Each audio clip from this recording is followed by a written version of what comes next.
Welcome to another episode of the Impossible Life Podcast. I'm your co-host, Nick Surface, and I'm looking across at a man so disciplined, he's never set an alarm clock in his life. That's right, friends, the former Navy SEAL, Garrett Unkelbach, a man who doesn't sleep. He only waits until the time arrives. That one might be a bit of an exaggeration. No, you have a very strange awareness of time. This is like, we've covered this before, but Garrett has like this weird thing. You could not put a watch on him and he could be indoors. Be like, hey, what time it is? And he would just be like, Yeah. Well, if you have a desire, you will build a strong time awareness. You also, I went through seasons in life or in the military where I'd have a lot of time awareness. One of the things they do to you in training is, for a part of it, you're not allowed to wear a watch, which also helps you adapt to understanding you just got to know what time it is. Did you have it before that? Did you have that time? A little bit, but it gets sharper there. Yeah, for sure. Okay. Well, Garrett, today's episode. I mean, wouldn't you like to know what time it is? Yeah, that's why I wear a watch and have a phone. What if your watch fails? I have lower needs. You do. Well done. I don't need the watch. This is the I'm Better Than You podcast starring Garrett Unkelbach. So today's episode is actually, man, it's a doozy. I love this. It's on comfort and discipline. And we've talked about discipline before, but honestly, I think it's been a couple years It has been a few years. Which is crazy to actually say that out loud. I didn't realize that until I just said it. I've been referring like, oh, you should go check out this podcast, and it says like early 2022 or late 2021. I'm like, oh my gosh. Yeah, like maybe we should hit that topic again. Yeah, we've been doing this for a while. Not everybody goes back and listens from the beginning, but if you do, thank you. All right, so Garrett obviously has a lot to say about discipline as a Navy SEAL and as a man who lives disciplined. But I want to start first with comfort because you can call comfort the silent killer or whatever you want. But I had a whole idea of like what I was going to look at to show comfort in America, and I actually ended up taking a hard left turn after doing some research because that's how it happens sometimes. So listen to this, G. We're going to go take a little history of comfort in America. Okay. The word comfort dates from the Middle Ages, right? And it first had like emotional and religious connotations. What it actually meant was to be in a state of satisfaction in oneself or emotional solace received from prayer, friends, and family. And that makes sense. You talk about people like take comfort in prayer, and like you think about it like that. But in the 17th century, mostly in the Western world, it came to be associated with physical well-being and not something with yourself or inward, but one's relationship to their material furnishings and environment. Yep. We've changed the definition of that massively. So there's this book called The Invention of Comfort, and John Crowley is the author, and he writes, physical comfort, self-conscious satisfaction with the relationship between one's body and its immediate physical environment was an innovative aspect of Anglo-American culture, one that had to be taught and learned. Imagine like someone teaching you what it is to be comfortable now when we're in a world, especially in America, where it's just like comfort. I would say comfort is king. It's like people's natural move is People towards are whatever's most constantly comfortable. seeking comfort. Yeah, and so where we've seen this, so I wanted to get some hard stats as well, because how do you measure comfort? That was part of my search. Well, listen to this. For a new house, in 1950, the average square feet, what do you think it was, G? In 1950, America. average square foot, 570. Wow, dude, you're really small. What are you, European? 983, but that's still not big. Nowadays, but in 2000, what do you think the average square foot was of a house? 1,700. Close, 2,266 square feet in 2000, right? Like, which if you're in California, you're like, yes, I made it. And if you're in the Midwest, you're like, man, things are tough. Okay, and so here's another great example. In 1965, only 10% of homes in the U.S. had air conditioning. In 1993, it was 68%. By 2009, it was 87%. I mean, the definition of service is, if you sit in first class, if you go somewhere nice, the question is, how can I make you more comfortable? Yeah, 100%. That's what people are seeking. Yeah, and I don't think it's done us good. I'm just going to be upfront about that. I really don't think it's making us better. Where I start with this, just to be transparent with everybody, I looked up obesity. I looked up heart disease. I mean, there's, I think it's like 695,000 people a year die of heart disease in America. Where the reason I didn't want to go into that, the reason I don't want to go into that though is because it's based on an obesity definition that comes from BMI, and that's a whole nother debate that I didn't want to get into. Yeah. So I just stumbled onto that. Everything I just read you from the book quote to those statistics was actually from a Boston Globe article, which I once again didn't expect. Okay. But really fascinating to see how we've gotten so much more comfortable. One of the points they made is what we now take for granted at one point was cutting edge technology. And it's like, I know that seems obvious, but my sort of takeaway from all this about how we're now looking at our level of comfort based on what's outside of us is, what does it take to make you complain? Truthfully. For sure. What, That's good. What causes you to complain? Are you getting hangry? Are you the person that if it's like 5 degrees, you're like, oh, it's hot. I gotta, I had to wait for 5 minutes in line. yeah. Oh man, I was so bored. Like that's something that you do as a kid. I'm so bored. God forbid you're bored. Like, wouldn't that be the worst thing in the world that you actually have to sit there with your thoughts and figure it out? Not at all. And this is not the episode where I just sit there and put a big cynical hat on and bemoan everything. I'm just saying, like, comfort. I think comfort, what's the worst thing about it is that it becomes so commonplace that we don't even see it anymore. We expect It is the silent killer in America. Yeah, man. Is it silently killing you right now, Garrett? Or nobody can get the drop on you, right? Absolutely not. Okay, good. I'm glad to see that you always have comfort. I'm not being killed, so I'm killing the killers. Great job. I'm constantly killing comfort. All right, let's get into it, G. So we're gonna look at comfort versus discipline. I will tell you up front, we're going to look at a lot of things like when does discipline get easier? What makes discipline break? What's the difference between discipline and willpower, and discipline and self-leadership, and all these different things. We're going to talk about how to get more discipline, the benefits of it. So we are going to go more into discipline than comfort. And to that effect, G, why don't you go ahead and give us your definition of discipline? Because you made one up. Yeah, I would. There's a lot of definitions I could give for discipline, but I would say discipline is correcting yourself, or discipline is your ability to move yourself, right? And discipline is like a muscle. We'll get into the comparisons later, but discipline is like a muscle. It's not so much about your thoughts, but it is a strength that you build up over time to do what you know you're supposed to do. People who have weak discipline, it's because they haven't been being disciplined, right? When you are disciplined, it begins to relay into other areas of your life. You get stronger in discipline. When you grow in discipline, you can be more disciplined. Right. I think it's a Pastor Keithism. Hold on. Where he talks about like discipline is the foundational element of all personal growth and development. And when you realize that is a massive unlock, because like you said, it's the ability to be able to correct yourself. Yep. And so what are you going to have to do over and over and over again in any growth? And what you're correcting yourself against is comfort. Right. Right. In the same way that we have entropy, right? Entropy it's a law of thermodynamics that things are naturally leaning towards destruction, towards erosion. Friction is making things harder. We have a natural inclination to go towards being soft, to go towards being weak, right? And discipline really is the opposite of comfort. Comfort is I want to be comfortable, I want it to be easy, but the thing is, no one grows in life, no one gets more mature in life by being comfortable. Right. And so discipline is correcting yourself towards the aim of maturity. I want to grow. I want to be mature in life.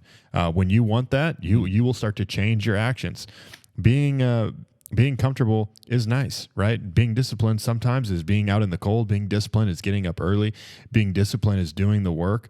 And that's never appealing in the moment. But if I do this, if I go through this difficult work, just like we talk about all the time on this podcast, sowing a seed, right? The seed's going to leave my hand. I'm going to go through I'm going to go through a valley where this is not nice, right? Like the seed left my hand, I'm poor. I get up early in the morning. I'm the opposite of comfortable. If I was doing this for how it made me feel, to get up early, to get in the cold water, to do how I feel during the workout, if I was doing it for that, I wouldn't do it. Right. I'm doing it towards the aim of growth, towards the aim of maturity. Yeah. Every time you say soft, I realize I have a trigger now to just hear your dad's voice in my head, like literally every time.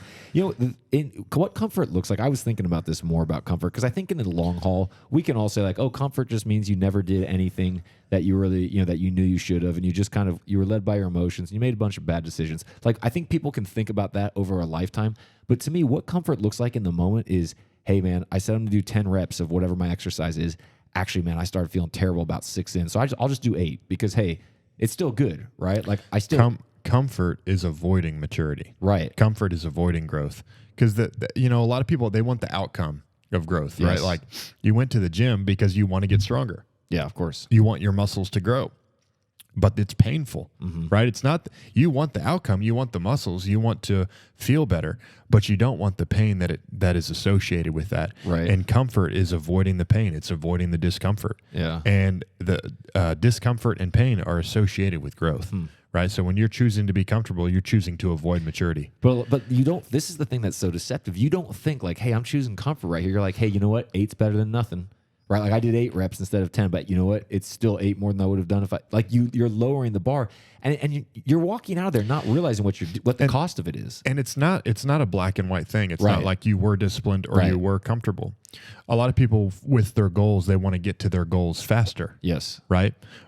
Comfort costs you something, right? To have comfort, you're costing yourself time in the growth that you could have had towards your goals. Right? Like, let's just use that as an example, the 8 reps versus the 10 reps. Right. Hey, you were disciplined to do the 8, but you could have done 10, and you were just comfortable. You made a comfortable decision in that moment. Like, hey, 8's good enough, so I didn't do the 10. Well, by choosing to be comfortable, you will get to your goals slower. Right. Right. And that's really the only way that you need to see it. When you understand that comfort is, you know what, when's the times that you've been comfortable? It's like, well, I worked hard enough. I worked all week. So now I'm going to be comfortable. I worked Monday through Friday. Now I'm going to be comfortable. Well, if you wanted to get to your goals faster, because when you sit down with people and talk about their goals, they come up with these ambitious goals. They're like, I'm going to lose, 35 pounds, Right. In the next 12 weeks. And I'm going to save this. I'm going to do all these things. Right. You're deciding that you're going to be really uncomfortable for that period of time. Right. And so that's really the understanding between discipline and comfort, is that comfort is avoiding maturity. Comfort costs you time, right? If you want to get to your goals faster, just be less comfortable. Yeah. Every time you get an opportunity to choose comfort, just don't choose it. Yeah, I want that. Now, what we're not saying is you should never have rest days or have intentional rest. No, We're you big on should that. wake up at 2:30 in the morning and chug a 12-pack of Rockstar Energies. Wow. And just grind until midnight. I'm pretty sure that's going to be a viral reel. Advice from Navy SEAL like on how to be great. Can you imagine that? I can see that. Okay, but what the point we're making though about what you just said though is that the cost of comfort is far more than what you realize, right? Because it's easy to look at the end and be like, oh, I was so comfortable all this time, not realizing I was giving myself poor health. Being comfortable keeps you from maturity, and it makes it take longer to get there. Can you imagine if next time that you're like, dude, I think I'm just going to pass. Someone's like, so you want to be immature? Not really, but that's like, that's what you're saying. You could look at it this way, right? Say when you're walking down the sidewalk, you see $100, you're gonna pick it up. Yeah, of course. What amount of money are you willing to step over? It's a good question. I mean, some people, there's some people that they won't step over a penny. Right. And there's some people, that'll break their back for that penny, and I could go down a different road for that. Sometimes you need to step over a penny here or there so that you can get to the $100, right? Don't waste all your time picking up the pennies.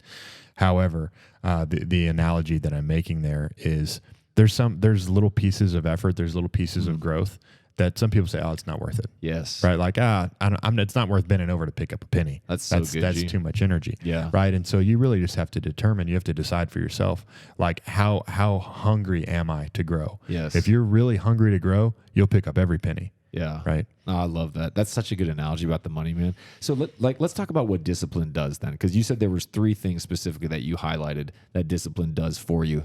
And we talked about it being a foundational element of all personal growth and development, but why don't you talk about that a little bit, please? Yeah, well, one of the first things that discipline does is it corrects behavior that seeks comfort. That's what you've got to realize, right? Like, discipline is this ability that I develop within myself. Just like when I work out, I develop strength. Discipline is a form of strength, and discipline it corrects behavior. Right, I've got all these opportunities, all these temptations, where it's like, oh, I could eat the cookie, I could do this, and just like I said, it's correcting yourself. It is your ability to slap yourself and say, stop it. No, we're not doing that. Right, and it's different than willpower. We'll talk about willpower in a little bit. Discipline is this is who I am. It becomes a part of who you are, just like it becomes a part of your identity, right? Identity is this is who I am. When you develop an ability, whether it's an ability to hit a baseball or whatever it is, you develop this skill that's just a part of you, right? You don't have to like talk yourself into being able to hit a baseball, right? When you know how to hit a baseball, when you know how to hit I won't say a golf ball, because a lot of golfers be like, no, I got to talk myself into it, because there's a lot of self-talk in golf.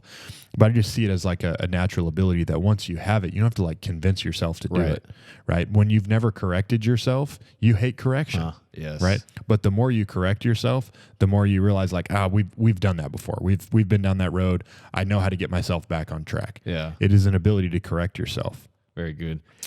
So discipline also develops greatness. That's what it does. Yeah. You want greatness in your life? That's maturity. We talk about our own definition of greatness on this podcast all the time, and it's all of it, right? You can see like greatness as being Tiger Woods. No, you're not Tiger Woods. Tiger Woods is Tiger Woods. Right. But for whoever you are, for Nick Surface, for Garrett Unkelbach, for whatever your name is, there is a greatness attached to your name, attached to your capacity, and you become great when you get to all of it. Yeah. Right. It's saying like, I don't want 95% of my life. I want 100%. I know God's given me an ability. I know God's given me capacity, and greatness is when I get to all of it. Right. And so I'm going to have to be hungry to get to that. Right, just like we talked about picking up the penny. A lot of people leave those pennies, and those pennies are the difference between you and greatness. Right, I wasn't willing to pick up that little piece. Right, so discipline develops greatness and it increases capacity. When you get disciplined at one thing, and this was, I feel like people, or what I've seen or observed, is that people develop disciplines in different areas first. One of the areas that I feel like if you're just a young man, you need to develop discipline in this area first is your physical body, right? Because it's the first area that God's given you to develop. You can become disciplined at 12 years old. If you'll get disciplined in that area, then you'll learn how to be disciplined in other areas. Some men don't become disciplined in their physical body till they're 40 years old. They've had it the entire time, right? Learning how to be disciplined in money, learning how to be disciplined in marriage and all the areas that you could be disciplined in. Some of those you don't really get the opportunity to learn and grow in until you get much older. Right. But I say that to say if you can be disciplined at working out, if you can be disciplined at the gym, once you learn how to do that, it'll show you how to be disciplined in other areas. If you can be disciplined in one area, you can be disciplined in other areas. And what discipline gives to you is it not just it develops greatness, but it increases your capacity. It gives you a level of strength, right? Because think about what discipline is. It's your ability to get yourself to do things. And I say an opportunity is handed to you, and someone's like, "Man, well, if I was going to take this opportunity, I would have to do this, and I would have to do this." And you take a moment to consider, "Am I willing to do all those things?" A person who is disciplined looks at an opportunity and says, "Oh, if I just do this, this, and this, I'd get this. I'll take that opportunity." For sure. Right? Discipline increases your capacity, man. Yeah. You know what? I can keep myself going. Yes. What does comfort do? It gets you off the growth path. Right. Right? We've all chosen comfort at some point in our life. The goal is that you would choose it less and less. Right. Right? I don't want to be constantly getting off the highway every 5 miles for a comfort pit stop, right? I want to stay on the highway for a long time. I want to go all day and just log miles and then get off and go to sleep and get back up and keep logging miles towards my destiny, right? So when you have discipline, you don't need to take so many comfort pit stops, and it increases your capacity, the amount of time that you can stay on the road of your destiny. Yeah, that's so good, G.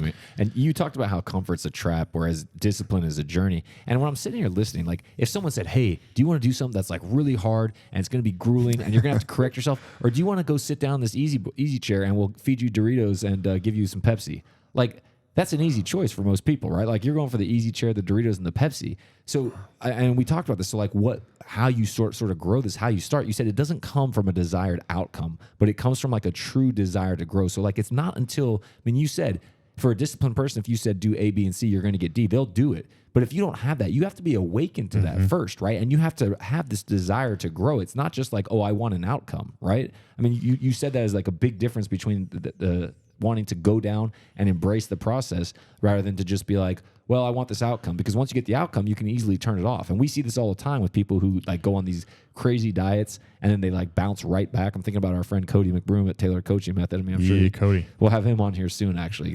Cody's legit in that space. We're going to have him on here soon. Discipline comes from a desire to grow. And the thing is that wanting to grow is not the same as wanting a different outcome, right? People want a different outcome in their life. I want to be in shape. I want to make more money. Whatever it is, whatever that thing is that you want a different outcome, right? Discipline doesn't come from wanting a different outcome. Discipline comes from wanting to grow. Wanting to grow, there's a humility of that I'm not where I want to be. And if I want to get to where I want to go, I'm going to have to change. And that change is going to hurt. Wanting to grow is wanting the process and understanding that a process is going to be painful. Comfort, every opportunity to choose comfort, it is a trap. It's as the saying goes, sin will invite you in. Sin sells you what it doesn't have, but it'll keep you longer than you want it to stay. Yeah, for sure. Well, I got to give a great quote here from a guy that we both, I should say, loved and respected, past tense, because unfortunately he passed away, is Kobe Bryant. And he was known for his mom mentality. Listen to this. And he talked about this all the time. Do you love the process that gets you to that? These boring, agonizing moments. If you love that, then you know you found something that's really true to you. You know if you do the work, you work hard enough, dreams come true. Those times when you get up early and you work hard, those times when you stay up late and you work hard, those times when you don't feel like working, you're too tired, you don't want to push yourself, but you do it anyways. That is actually the dream. You have to dance beautifully in the box that you're comfortable dancing in. My box was to be extremely ambitious within the sport of basketball. Your box is different than mine. Everybody has their own. It's your job to try to perfect it and make it as beautiful of a canvas as you can make it. And if you have done that, then you have lived a successful life. You have lived with Mamba mentality. And I just love that because that's exactly what that love the process is such a, like, it's an overused slogan on t-shirts and stuff, but the actual thought process of like, hey, do you want to have 6-pack abs and make $10 million a year? I'm saying most people would say yes to that. There's always going to be people that are like, no, I don't want that. Most people are going to be like, yeah, that'd be great. It's easy to wear a t-shirt that says love the process. It's a whole nother thing entirely to actually feel that way about it. Yeah, you're going to come up with like the Garrett Unkelbach t-shirt line, and there's just going to be all blank t-shirts. Like, don't talk about it, be about it. But that is, I mean, like I was saying to the $10 million of 6-pack abs, if you said, hey, do you want to like neglect yourself from foods that you really enjoy eating and instead eat on a very strict diet and do this for about, depending on your size, 12, 18 months. Do you want to make a exercises? commitment for decades Right. to the mundane, to the tedious, Exactly. to the painful, to the monotonous? Yeah. You know who said count the cost? Jesus. Yes. Right. And that's what that is when you're talking about loving the process. It's that you're looking at the cost and you're saying, I love yeah. the scripture that he says, any man who puts his hand to the plow and looks back is not fit for the kingdom. Right. And really that's about discipline. That he's saying, like, look, once you commit to this, you got to keep yourself on course. When you're looking back, you're thinking about the temptations of the past. You need to commit to the kingdom and say, I'm going to stay on this path for forever. I'm going to keep looking in this one direction. And that's what discipline is. It's the ability to correct yourself. When you start to look over your shoulder, you're going to smack yourself and say, no, I don't want that. This is what I want. This is the direction that I'm going in. Yeah. I mean, another proverb that I love in Proverbs 19, it says, it's not good to have zeal without knowledge, nor to be hasty and miss the way. And I think that's so much of what that scripture you just quoted about putting your hand to the plow and looking back. It's like, hey, you just dive in face first. And then afterwards you're like, oh, wow, this is actually a lot harder. Like I wanted the outcome, but I didn't actually really want to pay the price that was associated with it. And I don't know if you've ever heard this, but you can have anything you want in life, Garrett, if you're willing to pay the price. Just, you can quote me on that. Okay. Jokes. I just wanted to share that with you. All right, man. So let's talk about, let's jump into how discipline works. Cause like Garrett, when we were doing this, man, I was describing something and I promise you this is exactly accurate because it stands out to me now. I said something I thought was really good and it took me 4 sentences exactly to say it. Garrett looked at me and said 2 words and summed it up. And I was just like, dude, like, and this happens. Well, why don't you start us there? I have to start. Yeah, I was talking about like, so Garrett's like, hey, like, what do you think the process is of discipline? And he wanted to, as always, a very Garrett thing, not just discipline in a specific area. You wanted to just look at discipline as a whole principle. Yeah, how discipline works. And so I was talking about all these different symptoms, and he just goes, yeah, no consistency. I was like, yeah, that's pretty much says it right. But that is when you have this is where we start, right? If you don't have any discipline in your life, it's no consistency. Because comfort is a trap. Right. And traps never looked at, you get used to one trap and then you get lured into another trap and then you get lured into another trap and you're just going left, right, spinning in circles, right? I would make some analogies that would be kind of gruesome, so I won't make them because I've caught animals in traps before. I've done trapping. All right. And it's not really a very nice experience for the animal, unfortunately. Right. This is how a lot of people's survival and sustenance. You get into trapping when you're in a survival situation. But I'm not going to make those analogies. I just say that to say traps always promise something else, but they get you off course, right? You went in there thinking it was going to give you what you need, and it actually took way more from you than you were willing to pay. But the beginning of discipline is you have no consistency in your life. You'd have no pattern of moving in one direction, right? That's the beginning. After you have no consistency, what you need, right? And you'll just stay there, right? People who have no consistency, they stay there until they decide they have a desire to grow, right? Okay, I don't want this anymore. You can say it, but when are you willing to change? I've heard Pastor Keith say, people don't change until they hurt enough, they have to, or they learn enough, they're able to, right? That's good. You've got, for a lot of people, that's what it is. I'm going to change my diet now because my doctor said I'm going to die. Mm-hmm. Right. And some people don't do that. There's the rate at which people go back to unhealthy diets after heart surgery is insane. I believe it's 60%. Jeez. That like they cut your rib cage open with a chainsaw and perform open heart surgery, and you don't change your behaviors. So I actually, funnily enough, in all my research, I read a stat. There's 805,000 heart attacks a year. 200,000 of those are by people who have already had them before. Yeah. Which supports what you're saying, right? It's like it happened. I mean, obviously, there's always going to be the exception of someone who has a genetic disposition towards it. But like 200,000, that's a quarter of the heart attacks, right? So I mean, it's clearly not. It is like exactly what you just said. It's a lot. Right. It's a scary amount of people. So to move to the next stage from no consistency, you'll just stay there. You'll stay in no consistency land. I can't move. I want to get in shape. I try it for 2 weeks. Go back to what I was doing. Fall into another trap. If you're tired of falling in traps, you need a desire to grow that is stronger than your desire to be comfortable. Yes. Until your desire to grow is stronger than your desire to be comfortable, you will stay exactly where you are. And here's the thing. A lot of people will get that desire and they have a short memory for the wrong things in their life. And they just came out of the pain. Oh, I'll change. And this isn't just about weight loss. Oh, I'll treat my wife differently. Oh, I'll treat my kids differently. And you do that for a month, for 2 months, and then you fall right back into the old traps, right? You forget the pain. Yes. Most people make a progress, and this isn't what I want for people, but I'm pointing out what's common. Most people make progress in their discipline out of great pain. Right. A lot of the people that you would see that are super disciplined, they've just learned from pain. And pain is a good teacher. Pain will teach you to stop doing things, right? It's a natural process that God's put in place for us, that pain will teach you things. But the greatest teacher, the desire that'll keep you going, and you hear us talk about this on this podcast all the time, what I want more for people than pain is that they would have purpose as a teacher, right? That your desire to grow wouldn't come from, man, I don't want that pain again. It's good to have those reminders. You shouldn't forget some of those pains that when you fell into that trap. I don't want people to keep falling into traps. But remember, to move beyond no consistency, your desire to grow has to be stronger than your desire to be comfortable. And what I want is that your desire to grow would not come from a running from pain, but that your desire to grow would come from, I want greatness. I want all of it, right? Because these are some of the benefits of discipline, right? Increase capacity, grow in your greatness, that your desire to grow would come from, I want everything in my life. I don't want to miss out, right? Because that's something that, because you can keep running from pain, and the further you get, the longer it's been since you've been in pain, the less likely that pain is going to be able to help you. And so if you use pain as your only habit force, right? You are like, if that's the only habit force you have, you're just hoping that you get far enough away from pain and you're still going to remember it. Right. And what happens for a lot of people is they get a year, 2 years from the pain, fall back in, and then repeat the cycle.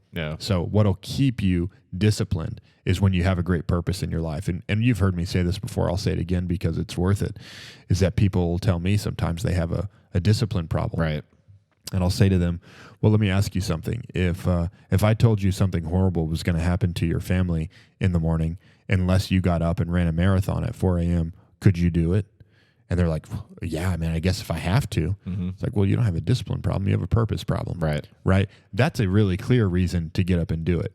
And when you can make the right reasons to do it just as clear as that reason of, hey, it's going to hurt your family, right? You do hurt your family when you're not healthy. It just doesn't happen all at once. It happens over time, right? And you've got to see it's an extreme, but you've got to see your destiny that way, right? Like I don't kill my destiny when I'm undisciplined one day, but I kill it one little pinprick at a time. Yes, very good. You know, you were kind of talking about pain there, and we say around here all the time that pain can get you going, but it won't keep you going. And there's nothing wrong. Like, a lot of people do need to have, like you said, like Pastor Keith, you quoted Pastor Keith, they need to have enough pain to get them going. And that's not, so we're not knocking that. But what you're saying is that there's a much greater experience for it. And that comes because when you start being disciplined, you realize the benefits of it. And the same way that it's like, you know, when you accomplish something, you look back and like, hey, I did that. And you start to go like, oh, I want to do something like that again. That's how discipline grows as well, because you see the benefits of it. And, we were going to tell the story of Muhammad Ali, which we've told before, but I actually have another one I want to tell. Muhammad Ali, in case you don't know, he originally started training to be a boxer because he wanted to beat up the kid that stole his bike. Yeah. Right? He then went on to become arguably the greatest of all time, not because he was still trying to beat up that kid who wanted his bike, but because he realized there was so much more for him. It became about something else. So recently, I don't know if Garrett's trying to punk me, but I feel like when he gave birth to his second child, he gave birth to the code that unlocks all of my immunity, because his sweet little Trinity, his little baby girl, has been getting sick these past few months. And every time she gets it, it's like there's a funnel that it goes through. First to mom, to Garrett's wife. Then Garrett will get a version of it.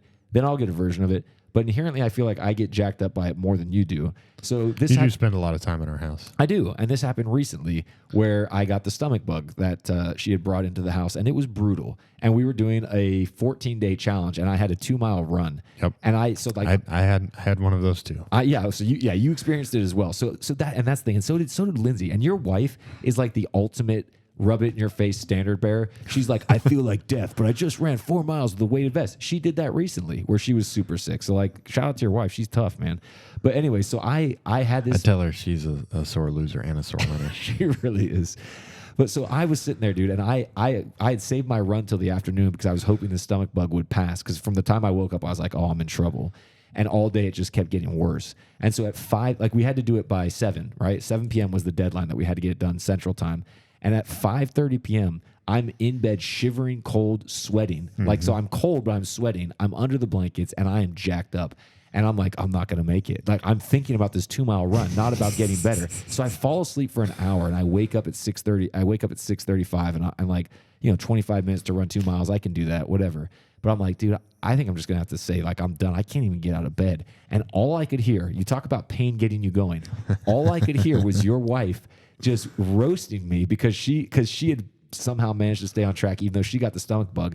And then I was like, man, I got to get going. So I got up and I was like, I just got to do this. And so I got out there. And what do you think started happening? The anticipation of the pain got you on that one. It was also the shivers and cold sweats got me, but and numerous trips to the bathroom. No, I mean the anticipation of the Lindsay pain. Yeah, 100%. I was like, I'm never going to hear the end of this. Yeah.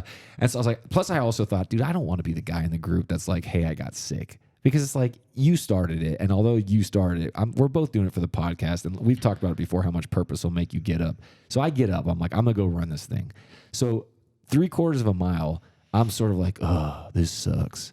I can't wait to get this done. And you talk about how discipline gets you to your greatness. I don't know what happened. Something at the 3/4 mile clicked in my head, and my self-talk just went completely 180 from like, man, I can't wait to get this done. At least I'm going to do it, to like, stop being so weak. Yep. Stop allowing yourself to feel sorry for yourself and run faster, because you're strong and nobody cares if you feel like that. And dude, I honestly, it felt like someone else's voice in my head. I'm actually getting chills talking about it, which is weird, because it was such a takeaway moment for me to be like, man, not only was it that I got myself up, I then went out and did it strongly, finished with a good time, and it was my wife and my best friend's birthday. They were doing a joint birthday dinner that I'd already backed out of because I was in bed shivering at the time we were supposed to leave. So I was like, you know what? I got to get dressed and get to that. So then I was like, I overcame all sorts. Now, I will say that the stomach bug caught up to me at the restaurant, and I ended up going back home even worse than I was before.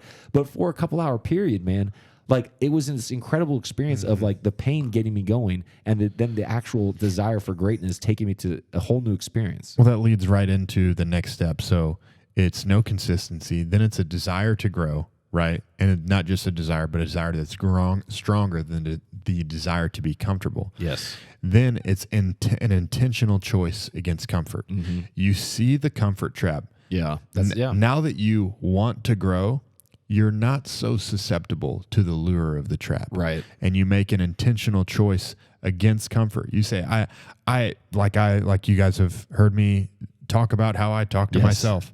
I bet you'd like that, wouldn't you? I'm speaking to the part of me that wants comfort. There's a part of me that's like, ooh, that would be nice. Garrett's really good at knowing what would be nice and comfortable. Right. I can design some very comfortable, some very luxurious scenarios. And there's a part of me that wants that, and it's an intentional choice. This is the process of discipline, an intentional choice against comfort. That would be, and that can start to seem masochistic. Right. Yeah. Yeah. Where For it's sure. like, oh yeah, you think that would be nice? I'm gonna punch myself in the I'm face. thinking White Goodman with the pizza Yeah, meditation. exactly. You can think that's what people think discipline is like. But the difference is, you know that what's down that road. Yeah. Right. And you know, if you choose comfort, it's taking you away from your destiny. Right. The Dwight Goodman is more about like insecurity and Right. I'm afraid of being, fat or small or weak again. For the discipline that we're talking about, it's saying like, man, I know what my destiny Yes. is. I know what my greatness is. And I've got to make an intentional choice here because one road leads to my destiny. One road leads to destruction. I love that, man. All right, G. So after that, and this is your story, it was about exhibited this perfectly, right? Make an intentional choice. I don't really want. That's what discipline looks like. I don't want to, but I'm going to do it. And then the last part of discipline is correct yourself. Yes. Right. That's what discipline is. Discipline is correcting yourself. It's reminding yourself, hey, stop thinking that way, dummy. Stop being weak. This is who you are. This is what you're capable of. That happens in both a micro and a macro. Yeah. Right. In that story, you corrected yourself.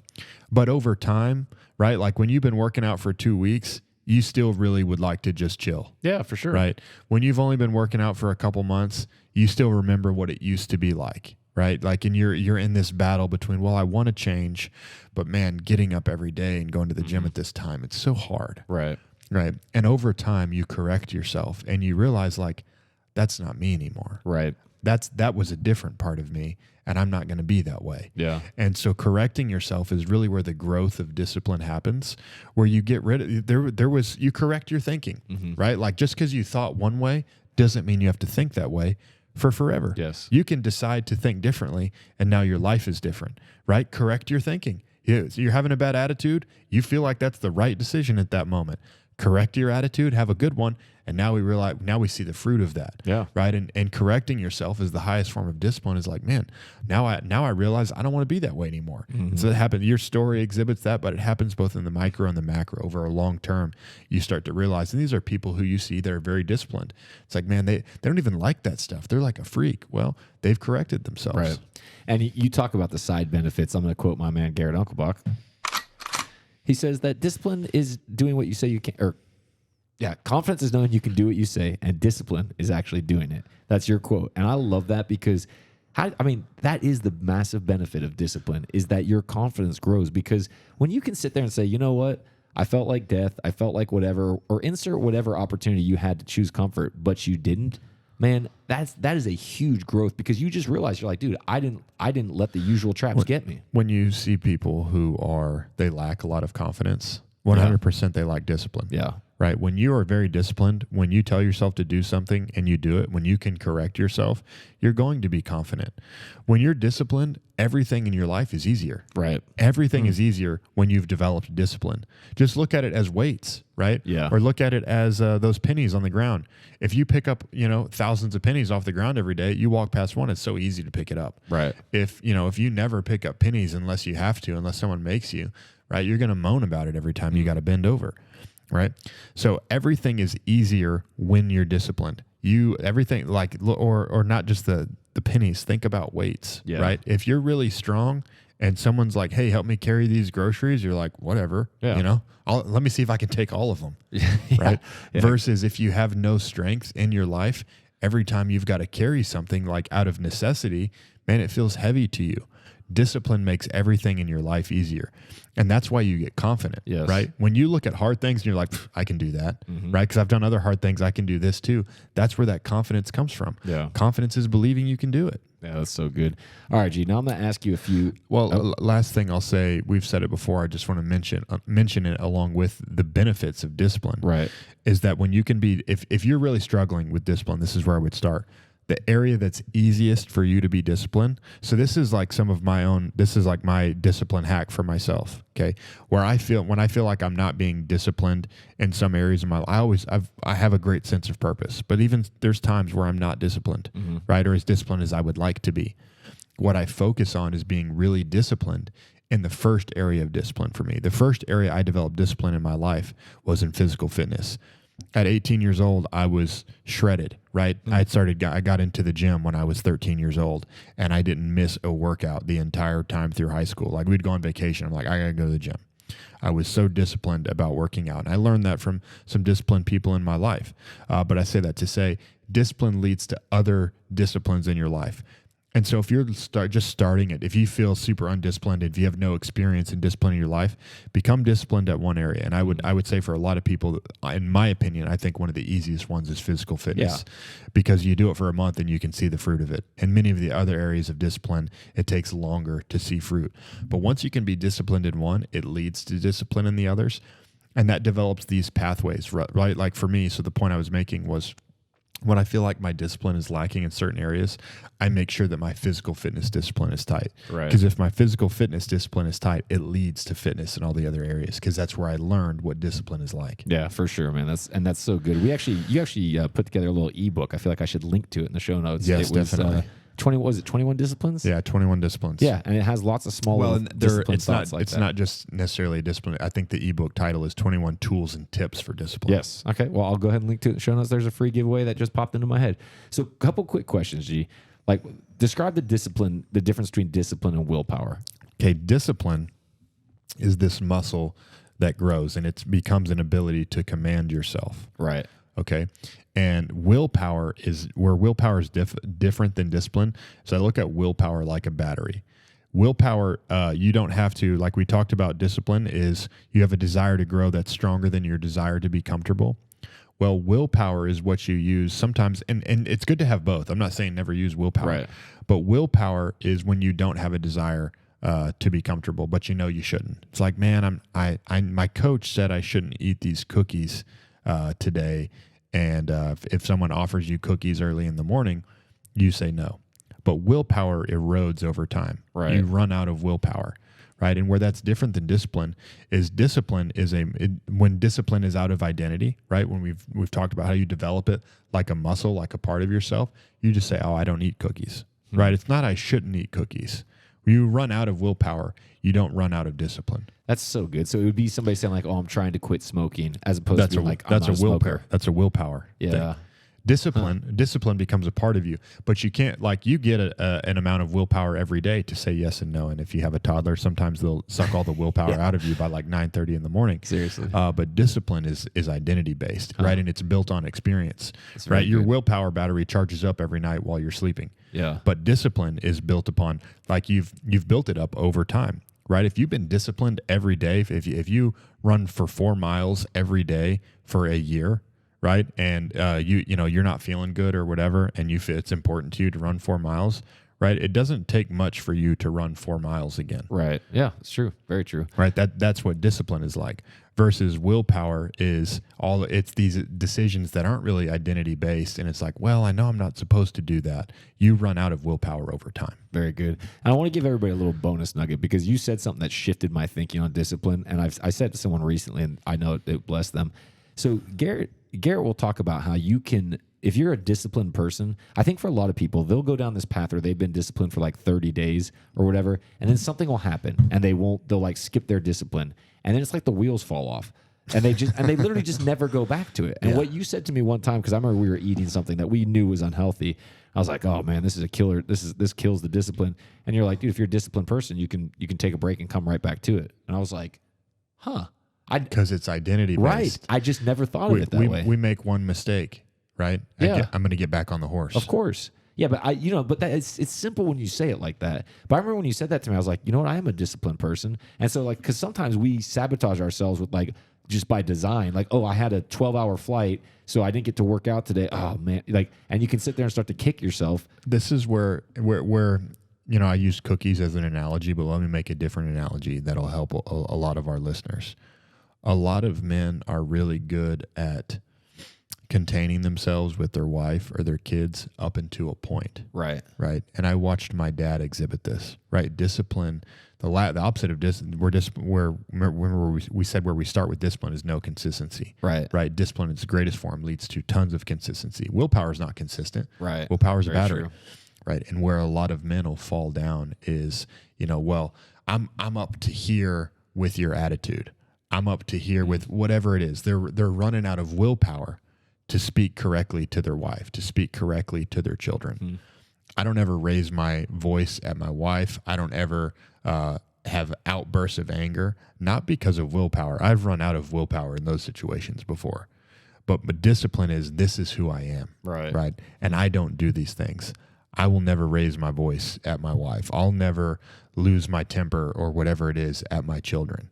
Right. And that's where discipline is based upon identity, based upon who you are, where willpower is, people lose their temper when the desire to control themselves is not as strong as the desire to let everyone else know how they feel. Yeah. Right. And that's a willpower situation. That's so good, man. Because you know what affects willpower? How much sleep you got, if you're tired, if you've had a stressful day. Exactly. And whereas, I mean, there's no lack of sleep that could make me lose my temper at my wife. Right. There's no lack of food that could make me lose my temper at my wife, because I know how important it is. And that's some of that's just like I talked about, where the desire with purpose. To me, it is such a part of who I am to be that way, that there's no amount of hunger, there's no amount of, lack of sleep or confusion that could cause me to be that way. That's so good, man. It's a difference between discipline and willpower. Yeah, that's so good. This is our podcast. I feel like I'm having a good takeaway here. So that is honestly really good. All right, G, so the obvious question, when does it get easier? Let's just wrap up on this. When does discipline get easier? Because that's what we really all want. It's just the autopilot, man. Discipline gets easier when comfort becomes less appealing. Right. And when does that happen? Becomes less appealing when you see the fruit of discipline. Right. Like when you've been in the gym for just a few weeks and you hadn't seen the fruit yet, the cookies seem like a great option. Well, it tastes great. Yeah. Yeah. That if I eat that right now, I'm going to immediately enjoy it. 100%. And you haven't started to enjoy the fruit of discipline. Right. Once you start to see the fruit of discipline in your life, that's the matrix moment. Mm-hmm. That's where you start to see what's really going on. Right. And the temptations become less appealing. So discipline gets easier when comfort becomes less appealing, and comfort becomes less appealing when you've seen the fruits of discipline. Man, I'm still gonna eat the cookies though. I'm just saying, especially if your wife makes them. I just have to run twice as much. Yeah, I remember actually reading that. Who was it? John Travolta actually used to work out extra hard so he could still eat cheeseburgers for movies and stuff. And I never really knew how to feel about that, but it worked for John. So there you go. How hard do I have to run? Yeah, exactly. To eat this cheeseburger, to crush this triple cheeseburger with bacon. All right. Well, I hope you guys enjoyed that, man. Like I that thought process of like comfort becoming less appealing because you actually see what it leads to, and more importantly, your identity becoming discipline. Like that's not who I am. That to me is like that's a depth of discipline that I think very few people actually have, because it's not motivated by pain. It's your pursuit. It's in a pursuit of purpose and who you are, that you're like, no, I don't do those things. And that's why you can sit there and be tired and worn out and all those things, and you still don't do them. I think about the things that are tied to my own identity that I would just never do. And there's no circumstance under which I'd be like, oh yeah, I guess I'll do that. And I never really thought about it truthfully until we were having this conversation, that discipline could be that type of thing. So I love that. All right, Charlotte, we'll be back at with you again soon.